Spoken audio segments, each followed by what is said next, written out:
grade 3 endometrioid cancer, a serous cancer, clear cell cancer, or undifferentiated cancers. Then you can have other types of tumors known as the malignant mixed Mullerian tumor, or what we now call as carcinosarcomas, and then dedifferentiated cancers, which shows admixture of low grade and undifferentiated cancer components. So these 3-4 cancers are the most important cancer types on histology which we come across. And serous and grade 3 endometrioid cancers may be difficult to detect p53 expressing tumors. The main differentials are between serous and endometrioid cancers. Now, endometrioid cancers are usually ER positive and serous are ER negative, but P16 positive. So a battery of immunohistochemistry may help, but mind you, in a certain given case, it may be extremely difficult, even after ancillary immunohistochemistry, to distinguish between a serous carcinoma of endometrium versus an endometrioid carcinoma of the endometrium. Some pictures show serous kind of tumor. You see the striking nuclear deepest point of invasion from the tumor invading into the myometrium. We take sections of the fallopian tube and the ovary, which completes the process of grossing. I'll show you one gross picture and we can discuss it once more. And this is the grading which I've discussed. So this is a picture of clear cell. You can see that the cells show clear cytoplasm in this clear cell carcinoma, which is positive for napsin. And that's how we diagnose clear cell adenocarcinomas. Another picture to show endometrial cancer. And like I said, these endometrial low-grade cancers are diffusely positive for estrogen receptor most of the times, as compared to serous cancers, which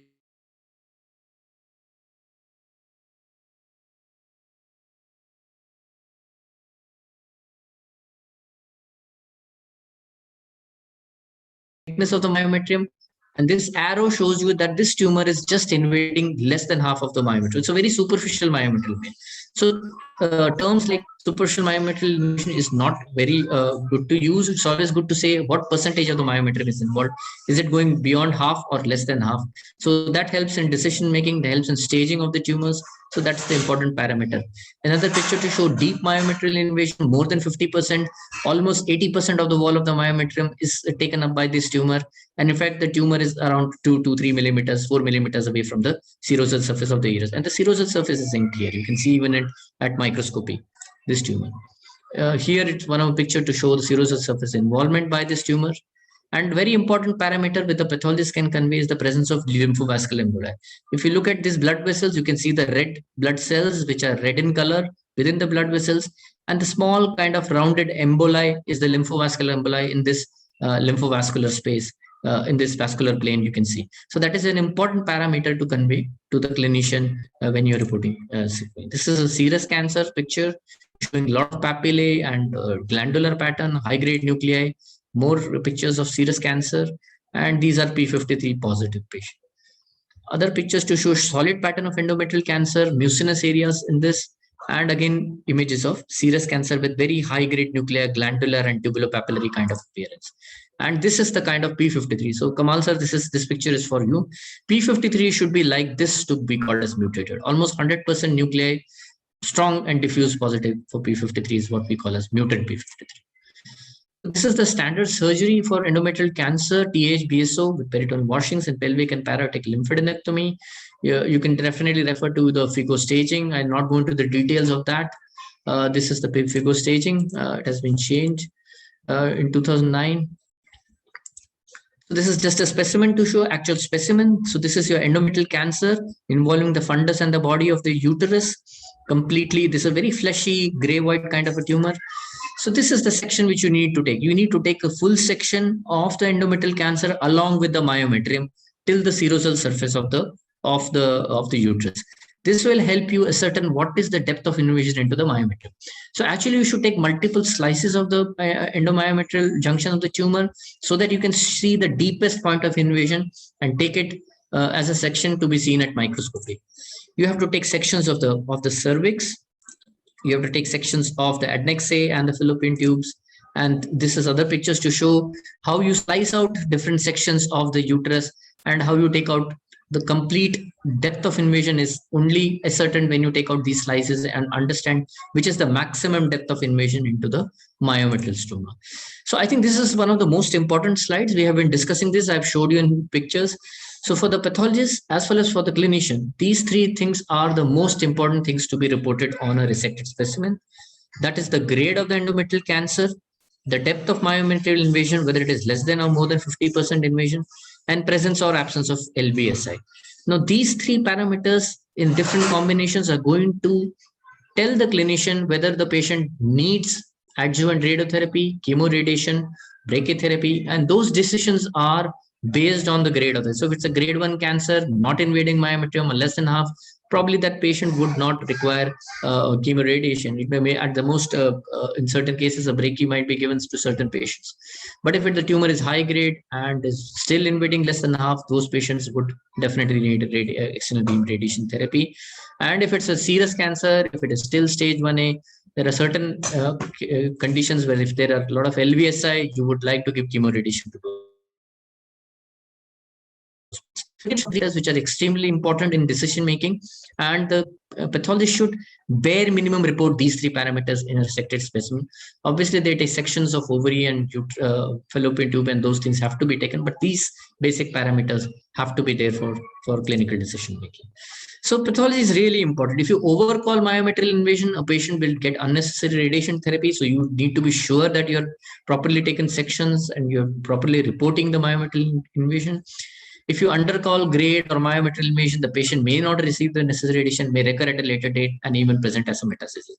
So the decision making is totally dependent on a good pathology report, good grossing, and good sectioning of the specimen.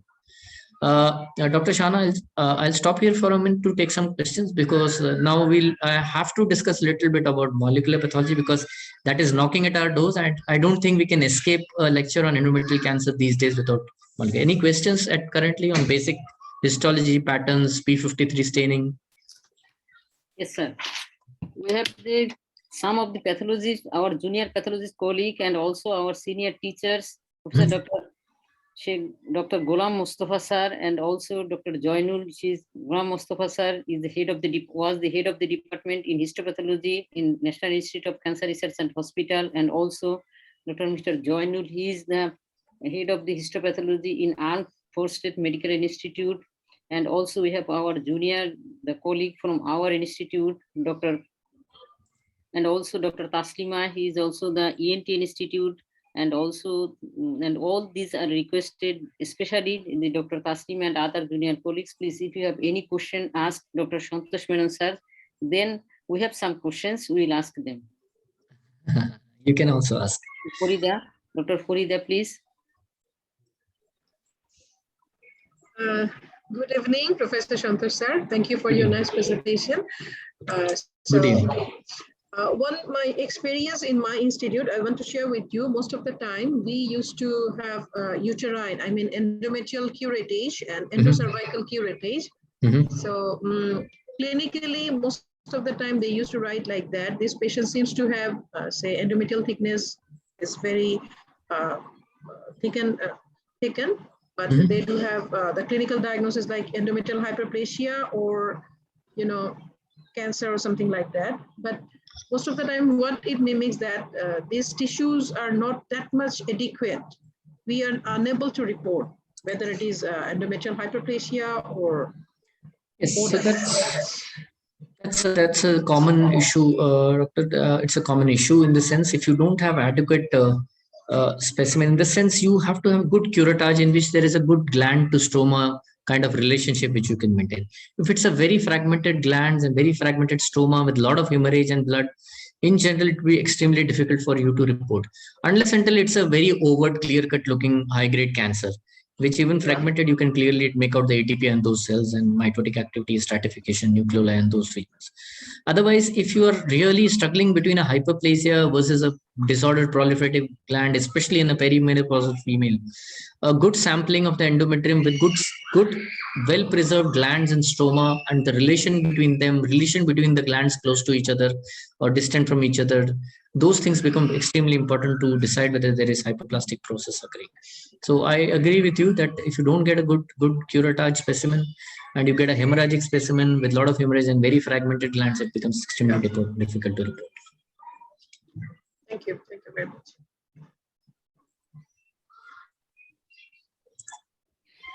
We have some questions in the chat box. I want to ask you, sir. Yes, yes, please. This is from Dr. Jannatul. Is squamous metaplasia in endometrial curettage abnormal? No, no, the squamous. So endometrial cancer, are you asking on endometrial cancer? So in endometrial carcinoma, especially grade 1 endometrial carcinoma, you have a lot of squamous morules. So they look very benign in their morphology. They are rounded kind of structures within the glands, malignant glands, especially in grade 1 cancers, you find a lot of squamous morules, but you can find squamous differentiation or morules even in high grade kind of cancers. So we generally just call them morules in such a scenarios. Okay, sir. Okay, thank you.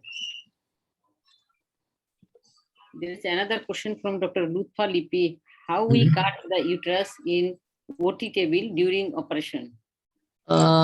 Generally, in the OT, we don't advise, as pathologists, we would not advise you to cut open the specimen unless until you wanted to send it to frozen section for the grade, cervical involvement, and myometrial invasion. So in TMH, we do get some specimens for frozen section for grading of endometrial cancer and depth of invasion. To decide on whether the nodal dissection has to be done completely, or we can do away with, or we can do get away with only a sentinel node. So that happens. Otherwise, we as pathologists never advise any surgeon to cut open the specimen in the OT, because sometimes the tumor is very friable and it gets totally dislodged, and it becomes difficult to ascertain its relation with myometrial and where it is arising from. But I have a question, sir. Yes.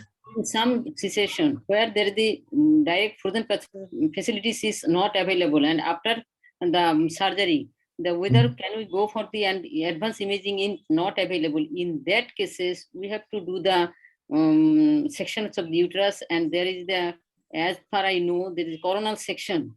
Yes, you can do. Yeah, you can take coronal slices, or you can even open it anteriorly. So there are several methods to open anteriorly, and then take a wide shaped section to open up the endometrium from going through the cervix. But I really would advise not to open the specimen unless until it's really necessary. I really don't know if you have already removed the uterus. It's in any case going to be histopathology sectioning is going to be done at a later stage. So I don't. In some cases, so that shall we in some situation where there is the advanced imaging not possible, not available. So you don't know. Yeah, I agree with you. If advanced imaging is not possible, shall we go for the lymph node sampling? In that cases, we shall have to do the coronal section. Yeah, I don't think we do much of coronal section. We just generally open it anteriorly through the cervix, opening up anteriorly. Obviously, if it is in the anterior wall and all, we will be cautioned enough to open it posteriorly, or coronal sections will be taken. The idea is to expose maximum and to look at the relation of the tumor with the myometrium and the myometrial invasion. Yes, sir. But I have seen that there is the necessity of the coronal section to separate the uterus anterior posterior diameter and two part and the same size anterior and posterior, and it is probably the helpful for your reporting. I don't know what is the cause.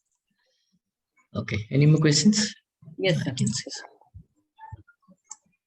I think Dr. Jannatul has asked that there is still confusion. So squamous metaplasia, when they use the metaplasia, it is not a cancer. Yes, sir. So squamous metaplasia, presence of squamous morules may be seen in benign conditions like atypical polypoid adenomyoma or those things, which is not equated to cancer. So please don't confuse that presence of squamous metaplasia is equal to cancer. So I think we should just completely separate these two out. So when we are looking at endometrial cancer, we are looking at the glandular element and the arrangement of glandular element, whether it is glandular or solid, and whether the nuclear grade is high. So those are the things which we should be seeing. Yes, sir. Another question for she's how to differentiate synchronous endometrium and ovary from ovarian metastasis. That's a very good question. I'll say that's a difficult question also many times, but the basic dictum is if the endometrial cancer is deeply invasive into myometrium and there are lymphovascular emboli at the advancing front of the tumor in the endometrium into the myometrium, and then there are bilateral ovarian tumors which are endometrial cancers, I would suggest most likely in such cases that it's an ovarian metastasis from endometrial cancer. The problem comes if there is only one ovary involved and there is endometrial cancer.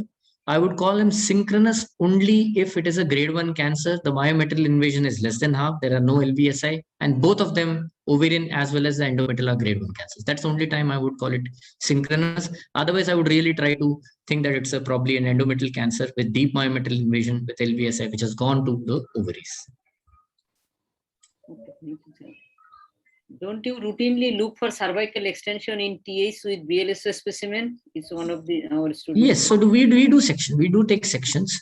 Yeah. So more than the cervical involvement, obviously it makes it stage 2. If you go stage 2, if cervix trauma is involved, we try to carefully look at the lower uterine segment. So Dr. Shana, now we very well know lower uterine segment in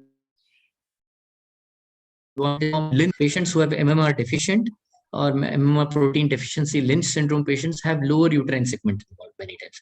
So tumor of the endometrial fundus, which is extending to the lower uterine segment, we would take sections from lower uterine segment. I have a case to show regarding that. So I'll show that and probably explain you better. But we would like to take sections from lower uterine segment as well as the cervix, because cervical involvement would upstage the cancer. Question from Dr. Kamal Bhai. If the dissection is not done, how to decide about the extent of the lymph node dissection? If the dissection is not done in the sense, Kamal sir, in the OT. No, I think this scenario problem comes like Dr. Shana, you said, where you don't have pre-op MRI and those problems. Yes, in that situation, yeah. Yes, so I think if you don't have high-end MRIs and you don't have frozen section, I think you will have to rely on your clinical acumen to see how the nodes are present in the pelvis when you're opening. If they look enlarged and all, you have to remove it in any case. If they don't look enlarged, but I think in current scenario, at least a basic MRI is necessary to decide on extent. And obviously at TMH we do frozen sections to decide. Many a times pre-operatively the decision has already been made to do a complete dissection. But sir, we are in such a region. I think also it is appropriate for India that in maximum area there is not the MRI in that facility. Dr. Shana, another important thing is in pre-operative curettage, if you have a clear-cut grade 3 endometrial cancer, I think you would go ahead with a nodal dissection. Yes. So grading, pre-operative grading on endometrial curettage will also help you in making decision, especially in high-grade cancers. So if it's a low-grade tumor, low-grade grade 1 endometrial cancers, you would be thinking of not to do or to do a nodal dissection. But in high-grade pre-operative curettage specimen, you would definitely go ahead and do nodal dissection. Santosh, yes, sir. Kamal here. Yes, sir. So, good evening. My concern was, good evening. If you the Mayo criteria, I mean, they are considering the grade, depth of invasion. So these are the things to take out how much extent of lymphadenectomy they are going to do. Because we know like cervical cancer, they are not going to do radical for all the endometrial cancer because there is no need for that. So I was just thinking in that way that I know that now you don't appreciate the sample to be dissected because you want to do it in your own way. Yes. But if somebody wants to see that visibly, you can see obviously there is more than half of the myometrial invasion, then there will be a question of taking lymph nodes because they need to know what is the extent of lymph nodal involvement. If it is less than half, then they may take another way, look at the grade and something like that. So I agree with that you. was my question, that when we will say that we don't do it, but if required or if there is a situation, then what they should do. I think it is totally the clinician's call, sir. And it's a totally clinician's call too. Now, how they should do, that is your, what is your recommendation? So they can dissect out like Dr. Shana said, and we all agree, a coronal section can be done and it can also be opened anteriorly. Okay. So anteriorly through the cervix, opening completely through the cervix. So in the frozen section, we completely open it through the cervix till the fundus. Expose the cervix canonical canal as well as the endometrial canal. Look at the tumor where it is arising, how deep it is going, whether it is extending into the lower segment as well as the cervix. And there have been a couple of occasions when we have had skip kind of lesions in the cervix. And we have missed at frozen section. We have not taken section from the cervix because it looked normal, but there have been kind of the cervical stromal involved. So now we routinely try to take cervix also, especially if pre-op MRI and all is not available. Thank you, Santosh. And thanks very much for keeping the P53. That is a big issue. Yes, P53, 80% strong diffuse positivity has to be considered mutate. Sir, I think Professor Dr. Amita Maheshwari, ma'am, she's with us. has she any opinion regarding this issue? That is the cutting the Amita section. madam, yes, Amita madam is Yeah, here. She so can hi, very good definitely. evening. Today I'm not with you, Dr. Shana. I'm with Santosh. So I'm just listening to him. So what is the thing? What did you ask? Sorry. Yes. Dr. Shana is saying that sometimes they will have to open if they don't have a pre-op MRI and they don't have frozen section. Sometimes they need to open with the specimens in the OT to see Right. and look at the tumor to decide on nodal dissection. So I Right. told them if pre-operative curettage, if it is grade 3, they are going to do the dissection in any case, if it's a high grade cancer on pre-operative. Right. Right. So it's only a low grade pre-operative curettage that they may need in such a scenario where MRI is not available, frozen is not available, and they are really thinking of not doing a nodal dissection, then only they would probably need. Yeah. See, Dr. Kamal, you mentioned about Mayo protocol. See what they do open intraoperatively, but the Mayo all specimens Go go for for frozen. frozen examination. So All, there it even is bone okay. tumors. Yeah. Even bone So tumors I go. think right. So there it is okay that surgeon opens the specimen, look at the tumor size and some assessment, and then send immediately for frozen examination. So what Dr. Santosh mentioned about loss of tissue and all those things don't happen because the specimen is immediately reported. Grossing is done in during frozen section. Yeah. And coming to the question, how do we open? I think both ways it is fine. We personally, if when we do, we open it along the anterior surface, but coronal also I think is a good idea. Only thing is I feel if you cut through and through that way, the chance of losing tissue may be a little more. Yes. If we completely bisect and then if we don't carefully transfer it to pathology lab. Yes, yes. So Amita, I brought out this issue because things initially always it was the surgeons who were cutting the uterus and sending it to the pathologist, and gradually with time things has changed.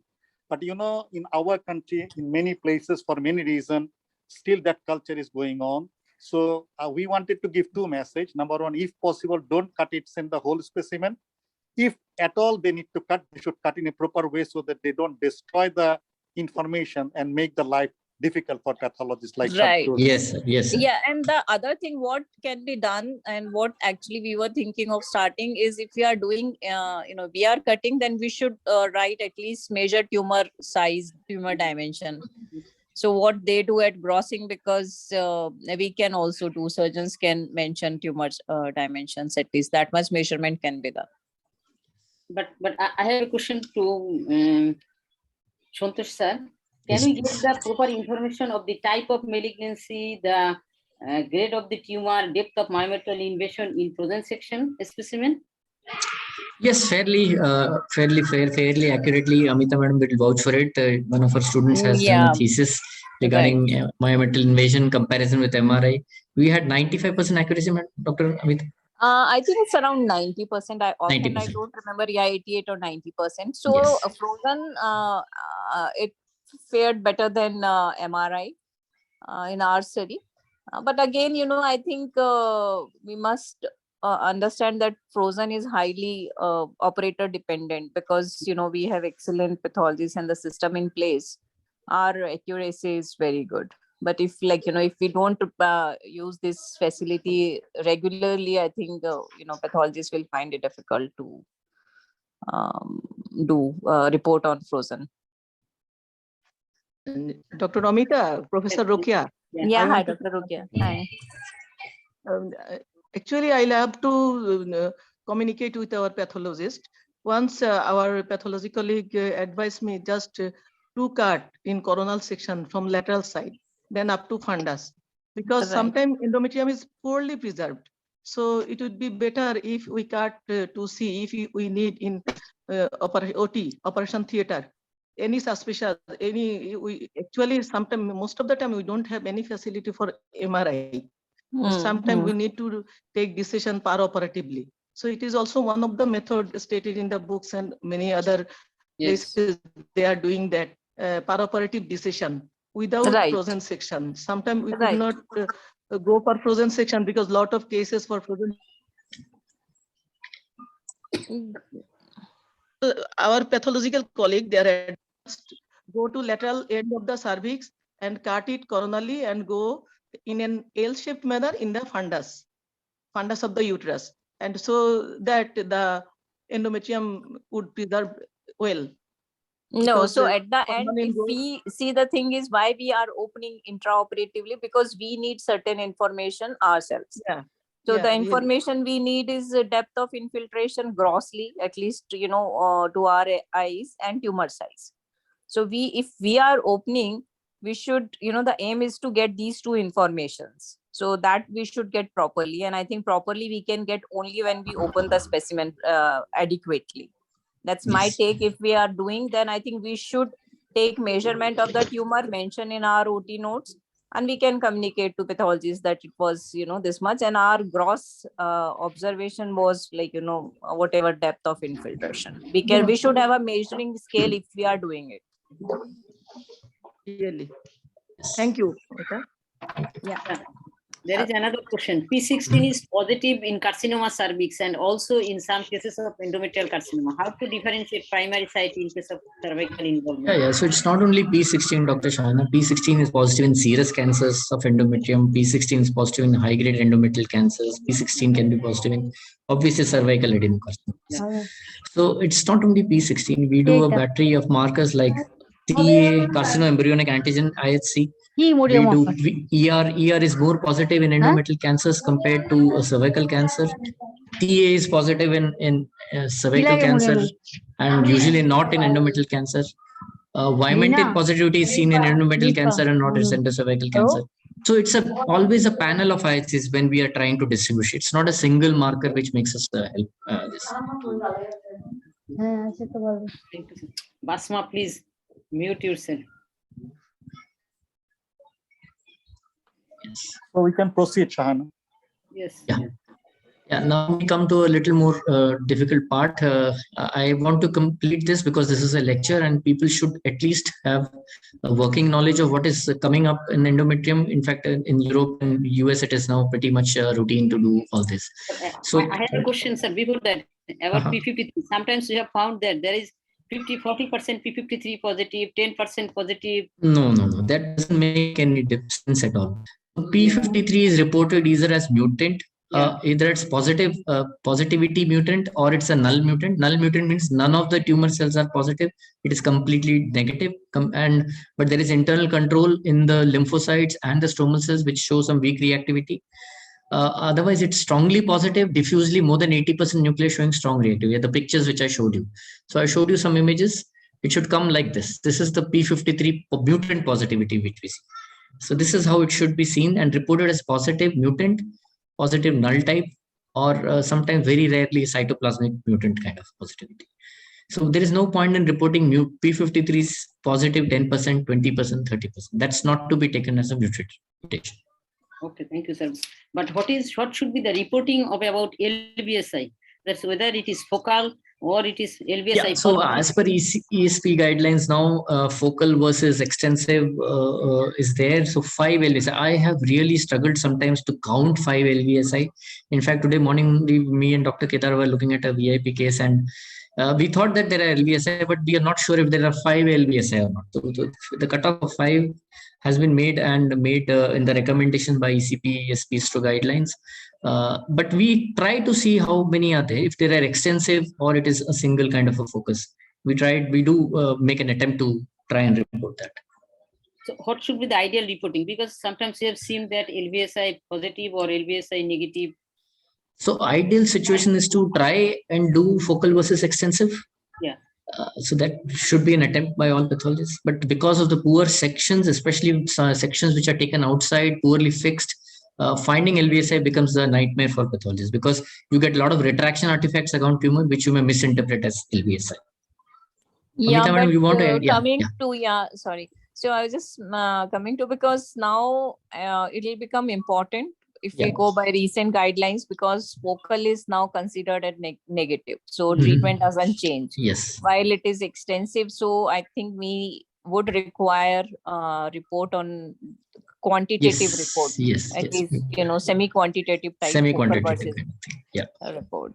And just, I think one clear message, Santosh, if we can give that 10, 20, 15%, even pathologists are reporting then gynecologists or gyneco-oncologists have to consider them as P53 non-mutant. If it Non-mutant, is, yes. Yes. yeah. So anything less than 75 or 80% is non-mutant, right? Non-mutant. Amita, this LVSI issue is extremely important for us, the radiation oncologists, Right. because this LVSI shift our brachytherapy to EBRT. Right. Yes. Exactly. Yeah, so this is a great information for us. If we miss it, then as Santosh was telling, either we will over-treat or under-treat. So Yes. LVSI is, I think, now more important than grade sometimes, because grade was the issue, whereas a grade zone, but LVSI is yes or no, nothing in between. Yes, yes. So Kamal says No, this becomes extremely important for specimens to be well fixed for that. Right. Yeah. So it's not, Dr. Kamal, it's not yes and no now. That's what we are discussing. It has something focal also. So Yeah. focal Yeah, I is am now telling. So negative. focal, we need to decide, shall I consider is, yeah, because focal is no. So Right. if the report is not perfect, so looking at focal, we cannot give EBRT. On the other hand, suspicious situation, if the report is not correct, we may miss the chance of curing her by EBRT. That is the point I'm telling. Right. I The think that's LVSI is so important Yes. Yeah. that this present and absent is not a story. Story is Yes. now focal or diffuse. So that is Yes. making pathologist and our life also difficult. And I think you rightly mentioned that grading maybe because now recent ESP, they don't consider 1, 2, 3. It's low and Low high and high grade grade. only. Yes. Yes. So I think they're little a relief for Yes, that is pathologically. really Yes. true. But then LVSI, I think, is going to make their lives difficult. So Exactly. Yes. Okay. Yes. So you can proceed, sir. Yeah, so I'll touch upon a little bit of molecular pathology in endometrial cancer. It is almost knocking at our doors now. We have to start understanding and grasping these things. So this was a human genome project, Cancer at Genome Atlas, which came up with this integrated genomic characterization of endometrial cancer. And the Promise and Vancouver group modified this molecular classification and made it more usable in day-to-day practice. What they have basically divided endometrial cancers is into groups. So this is from the WHO. So all high-grade endometrial cancers should have a poly. Poly stands for polymerase E gene, which status should be picked up by the pathologist and the molecular pathology lab. So you can have a pathogenic poly or a wild type poly, which is the non-pathogenic type. You have to do MMR. So like I was telling, MMR are mismatch repair proteins, and this can be done on immunohistochemistry as well as by molecular testing as MSI and P53 status. So every endometrial cancer, including serous and clear cell cancer, should have a P53 MMR status and a poly mutation. So the importance of these comes in especially high grade cancers. So there may be certain high grade cancers which are poly mutated, and the poly mutated tumors are supposed to do pretty well, and they may not require adjuvant therapy. The data is still not very robust. If Amita madam can also pitch in here, but they have been recognized that poly mutated high grade cancers, especially which are low stage tumors, may behave better and they may not require therapy. An MMR mutated tumor or endometrial cancer does not respond well to chemotherapy. A P53 mutated cancer, whether it's serous or endometrial, gets better response with chemotherapy. So that's the importance of how pathology and molecular pathology in coming future is going to dictate different kinds of therapy, especially chemotherapy. MMR deficient may be amenable to immunotherapy, and poly positive or pathogenic tumors may not require therapy if they are early stage tumors. Am I correct, Amita madam? Yes. So just to add that currently we have data from retrospective studies. Now the little catch there is based in retrospective studies, patients have received external beam radiation or whatever based on their other histological features. So if you see recent guidelines, what they have written European guidelines, if it is polymutant stage 1 and 2, they do not recommend any adjuvant treatment up to stage 2, but the level of recommendation is 3, not 1.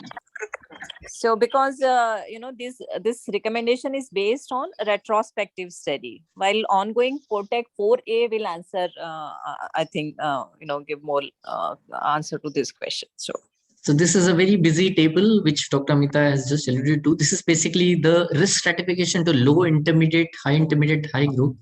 And this is based on the, if the molecular classification is unknown, it is basically based on the grade LVSI and the depth of invasion. Those are the parameters which we routinely use.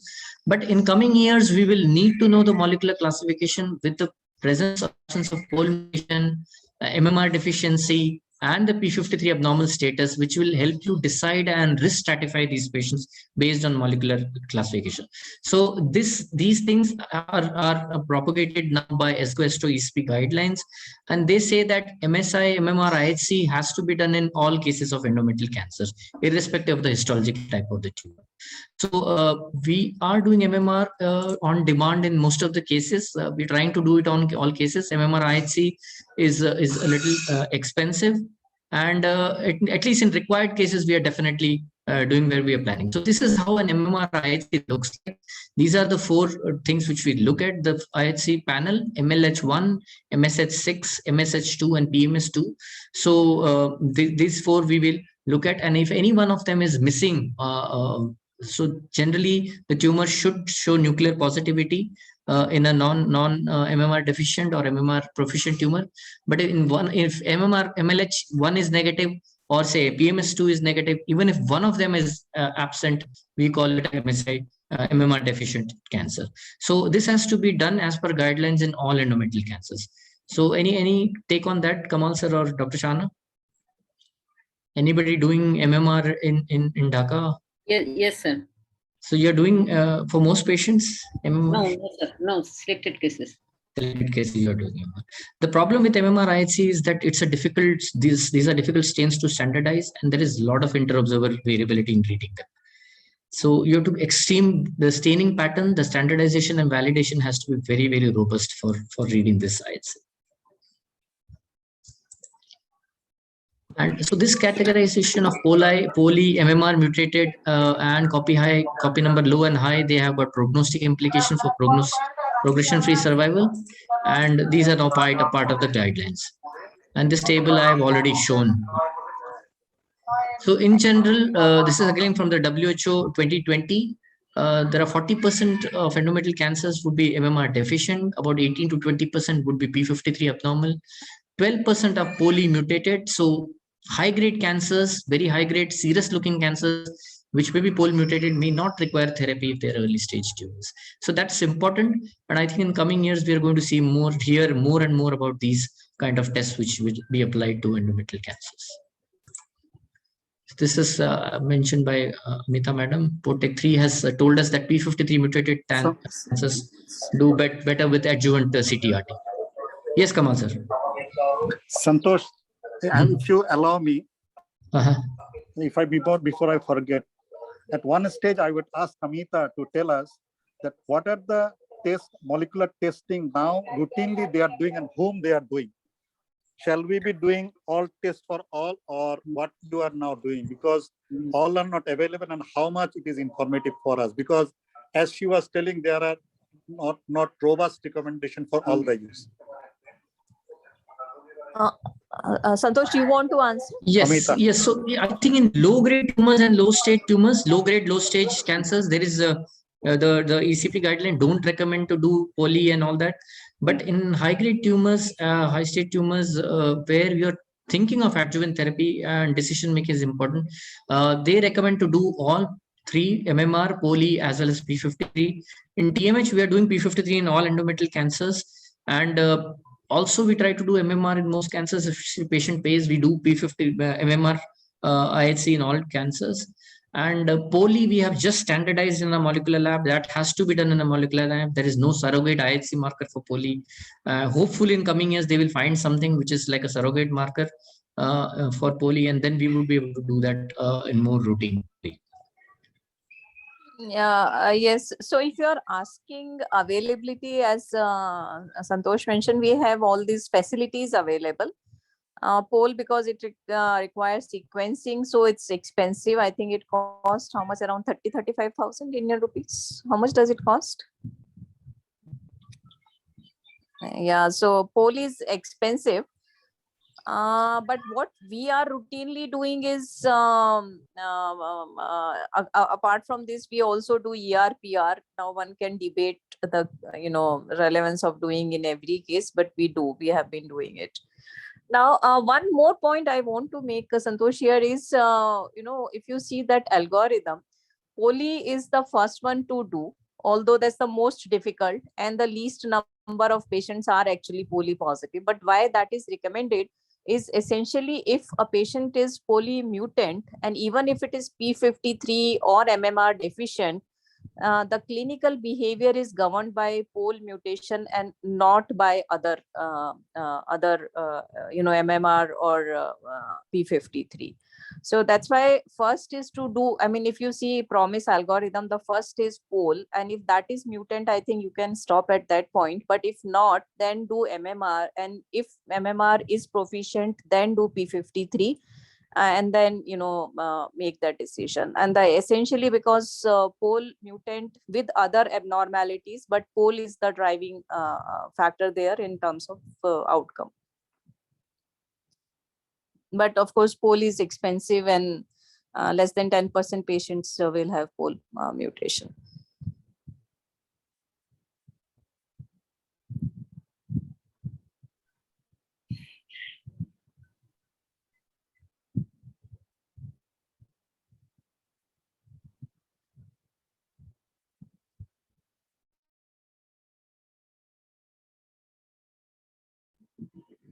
Sir, please continue.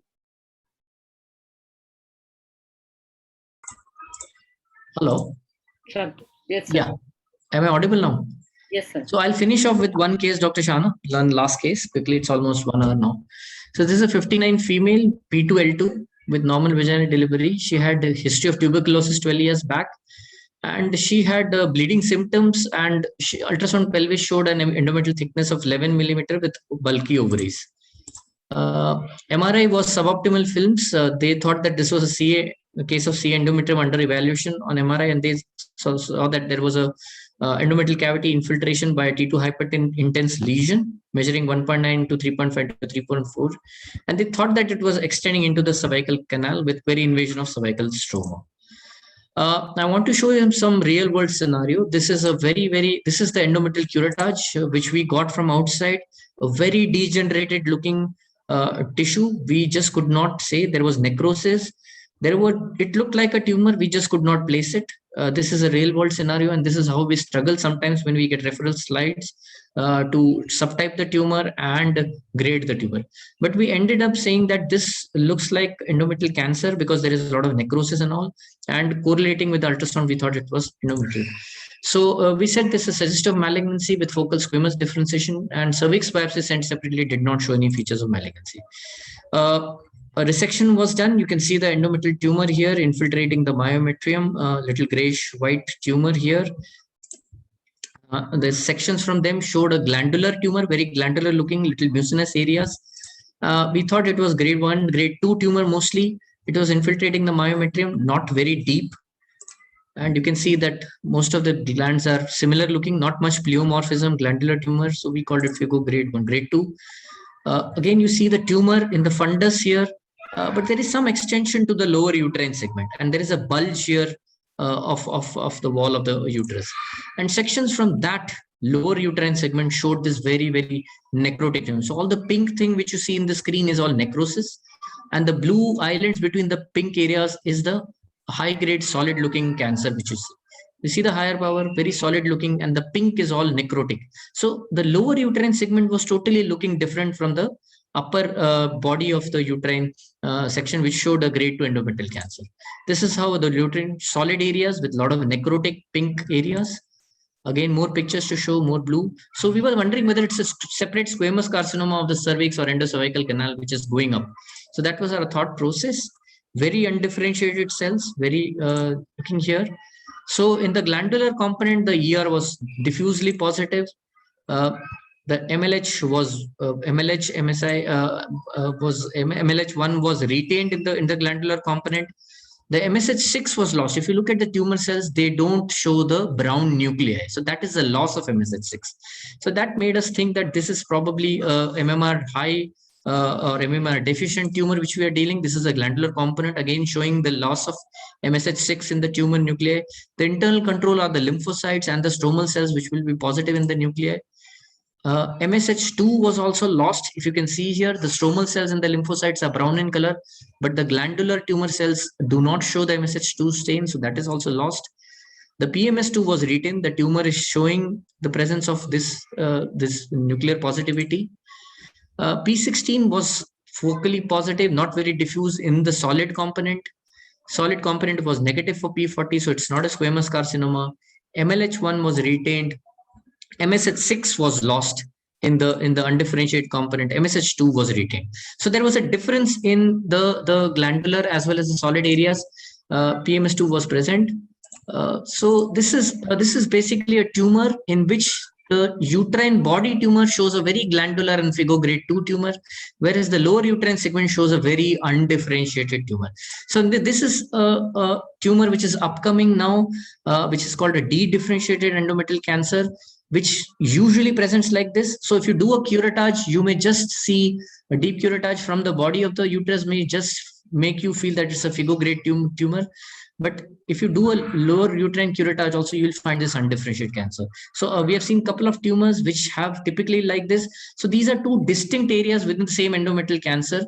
And when you have a combination of Figo grade 1, grade 2 cancer with an undifferentiated tumor with a lot of necrosis, the diagnosis is a dedifferentiated. So that is why you should sample the uterus properly, especially the lower uterine segment. Many a times these MS-MMR deficient tumors are extend into the lower uterine segment or arise from the lower uterine segment, and those are the tumors where we would like to do MMR staining to pick up these kind of anomalies.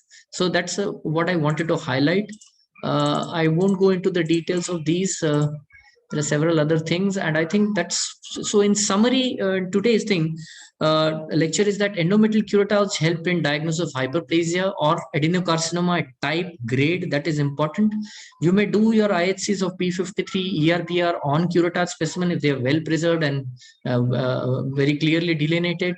In hysterectomy, the grade, stage, myometrial invasion, LVSI, focal versus extensive is important in decision-making regarding adjuvant therapy. And in the coming years, with the molecular classification, poly mutations, MMR mutations, and P53 status, which is going to knock at our doors, and we will be using it routinely for decision making. So I think I'll end here. I would like to acknowledge my DMG colleagues, Dr. Kedar, Dr. Bharat, Dr. Jaya, Amita Madam, Sudeep Sir, department colleagues, Dr. Rajiv Subhash, they helped me with the digitization of the slides, the resident and technical staff. And most importantly, we have to always thank our patients. We learn our medicine from them, with them in their misery, actually. Thank you. Thank you, sir. Thank you very much. I have a question. I have a small. Yes.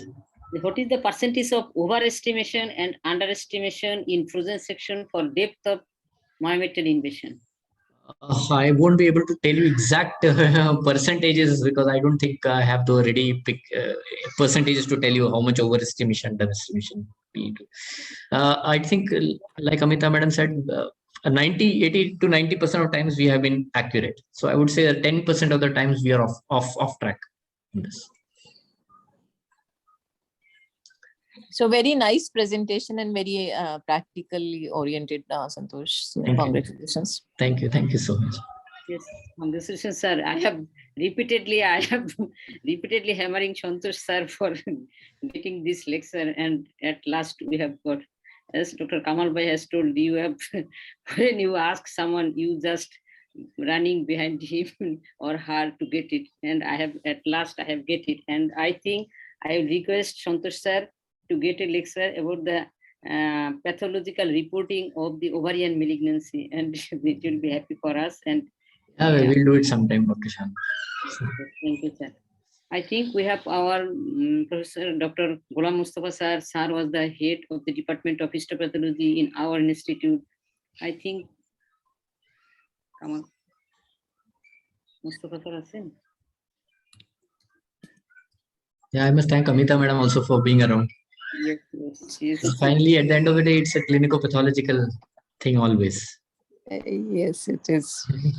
The oncology is all about pathology. That's what I always Oncology is all say. about oncologist. No, it's about pathology because when you whatever you say, you are surgeon. Start with imaging, then by surgeon, then with pathology, last come oncology. right. Yes. We are the last player. Mm, But we, Last me, word. surgeon, everybody depends on Yes, radiology yes, and pathology. Thank you. There are no questions. Yes. Mustafa sir নাই? নাই নাই Mustafa sir নাই জয়নুল আছে ভাই তো নাই। Present দেখলাম।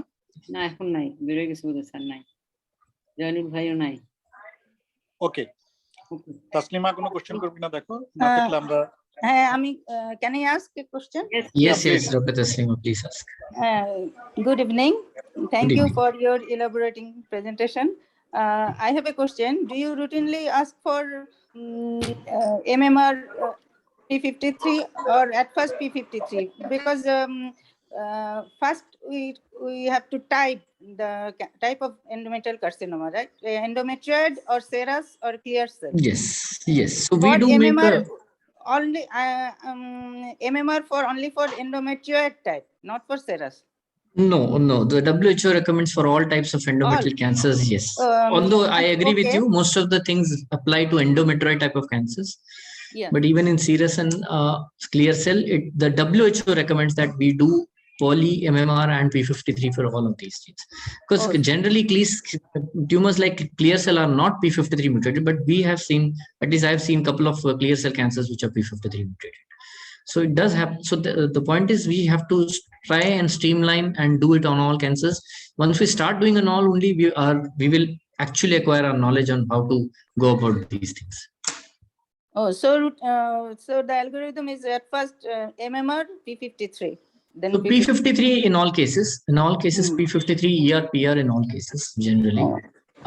And in requests, when patient requests and the clinician requests, Dr. Amita requests, we do MMR. We would like to do MMR on all, but MMR is a costly immunostain, and to do it on all cancers may not be feasible in all cases. So there are 4 IHCs which you need to do for MMR. Yes. And each one costs us around 1,500 actually. Yes.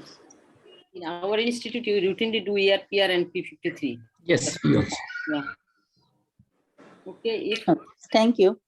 you like to ask more Taslima Pa or Dr. Hurida Shahana madam, Yeah. may I ask another question? Yeah, sure, please go ahead. This is also from our institution experience. Few weeks back, I have to deal a case from our gynecology department. I forgot which is the unit 1 or 2. But the thing is, we have a large ovarian tumor that was reported as papillary serous carcinoma. And at the same time, there is endometrial growth. That one is also papillary serous carcinoma. So in these 2 cases, how shall we differentiate? Which one is primary? Is it ovary or endometrial? Dr. Arju, the basic dictum is a serous endometrial cancer is WT1 negative. So if you can prove that both the tumors are WT1 negative, I would call it an endometrial serous which has metastasized to the ovary. It is very unlikely that an ovarian serous carcinoma primary metastasizes and involves the endometrium primarily. It's an extremely rare occurrence.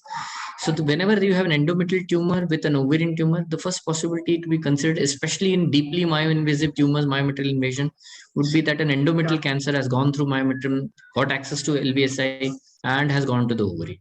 But endometrial serous cancers are generally WT1 negative. So if we can prove that WT1 is negative in endometrial cancer, I would say that that's an endometrial serous cancer. I would like to share the pictures, and if I do immuno regarding these 2 cases, I will share with you. Okay. Yes, you can Thank take you. my email from Dr. Shahana. Dr. Shahana has got Yeah, my. I do have. You have Okay, already. sure. Yeah. Thank you very much. Yes, thank you very much. We are very happy that even after the non-usual day, we have more than 100 participants even today. So we are very happy and we are very much thankful to our participants. So we are at the end of the sessions. If you have no other questions, then I would like to request Dr. Amita Maheshwari Madam to comment on today's presentation. And then I would like to request our scientific secretary, Dr. F.M. Kamaluddin, to conclude the session. Amita Yes, Mohan. yeah, so I have a question for Santosh. So in, WT1 negative uterine serous, all Mhm. metastatic tumors will also be WT1 negative, right? Yes, ma'am. Generally, that would be the data. So Generally, the they wouldn't ovary acquire should a, also be WT1 negative in yes, the if it is this. metastatic. Because ovarian serous would be WT1 positive. That's the Yeah. basic. Right, but if it is metastasis from endometrium, it It will would be be negative. WT1. Yes. Okay. And I was just thinking whether, rarely you see BRCA is one of the risk factor for endometrial serous. Yes. I don't know whether those serous will they be WT1 negative or positive? I would need to check that. Yeah. Yeah, okay. Okay. So anyway, it was a very nice and interactive session. I thoroughly enjoyed, and I don't know if our students could join or not. I have shared a link with them. So thank you, Santosh. Thank you. Thank you so much. It's always a pleasure. Thank you. May I comment? Yeah, I am Dr. Jainul. Yes. Yes, Sir. sir. Yeah. Thank you, Dr. Santosh. It's a very good session to enlighten us. In fact, definitely, it will help us to modify our lot of reporting system. Thank you, sir. In our setup, in AFIP, that is Armed Forces Institute of Pathology, we also follow the trend to do routinely the P53 as well as the ER and PR. And definitely MMR on demand basis, we do MMR. And whenever our clinician request, and in our setup till now, we are not having in our country whole sequence facility. So naturally, in future, hopefully we can introduce this one. And regarding this, I have to. Definitely, the problem we face in most of the cases, I think, like you have already shown one picture, regarding the preserving part of the curettage material, especially. Yes. Sometimes it's very difficult to reach the diagnosis as well as to differentiate even the grades of the tumor. Agree, So I sir. will request, we have to be very much careful in sending the specimen. Thank you. Yes, sir. Agree with your comments. Thank you, Dr. Jainul. Now I request our scientific secretary, Dr. F.M. Kamaluddin Bhai, to give some comment and conclude the session. Kamal Bhai, please. Because our sir speak today, so he can join. So thank you very much, Santosh and Thank you, sir. Amita. Because if Amita was not joining, we wouldn't have realized that this session was never complete without the surgeon. So that Thank you and for Amita realized that Santosh will need her to put all the blocks together. So that's why she voluntarily joined, and how important she is, she proved by her presence. So thanks to both of you. I will not say Santosh alone, because all the things were explained when you both make the things clear to us. Because it was not a pathology lecture, it was more a information for our clinicians and pathologists that how this reporting can help our treatment and how we can improve our existing practice, which my friend Jainul was telling. Because everyday things are changing, and now we have easy way to borrow knowledge from others rather than going through all their book chapters and papers. So once I have an easy way to learn why to kill myself, so we try to borrow your knowledge and become educated. So thanks to both of you. Thank you, sir. And Pleasure, sir. hopefully we will have more such sessions. And last 1.5 years, this COVID caused us many pain. But that I think the good side of COVID is that we have been getting this type of connectivity and interaction much more easily, which the world never thought of before. So one day we will be post-COVID era, but we will be grateful to COVID for at least this positive thing that COVID will leave behind. And we are really enjoying it. And last 1.5 years, at least from Bangladesh, we were enlightened by your support under the banner of Oncology Club. And we are so grateful to you, because whenever we called, we were sometimes surprised that how come you respond in such a short notice and say yes to everything. So I always tell that there is a magic in Shahana. She used her magic stick and make you people hypnotized and you accept the invitation. So congratulations to Shahana's magic stick and thanks to you. And finally, our participants, anytime, any day, anytime, you make a gynae program, participation 100+. But if you do another oncology program, we struggle to get 30, 40, 50 participation. So that credit goes to our participants. Again, also, I see there is a magic of Shahana. She convinced everybody to take interest in gynae oncology. And I can tell you as a practitioner, I see the change in the philosophy of our gynae colleague in our country. In last 1.5 years, now they are thinking different. They are discussing, they are asking questions to us, sometimes why we are giving treatment or why we are not giving treatment. So this type of challenge is coming from every corner to each other, which is making us cautious, which is making us more concerned. And we are trying to read one line before writing a prescription because we don't want to get a challenge. So I think that is the good side. So thanks to all of you. And finally, no need to thank Shahana because now it is her habit to continue this type of program. Keep the habit on, Shahana. And we want to enjoy your endeavor. Thank you. Thank you very much. Thank you, sir. Thank you. Good Thank night. you. Good night. Yeah. Thank you. Good Good night. night. Okay. Mehdi, close করে দেন।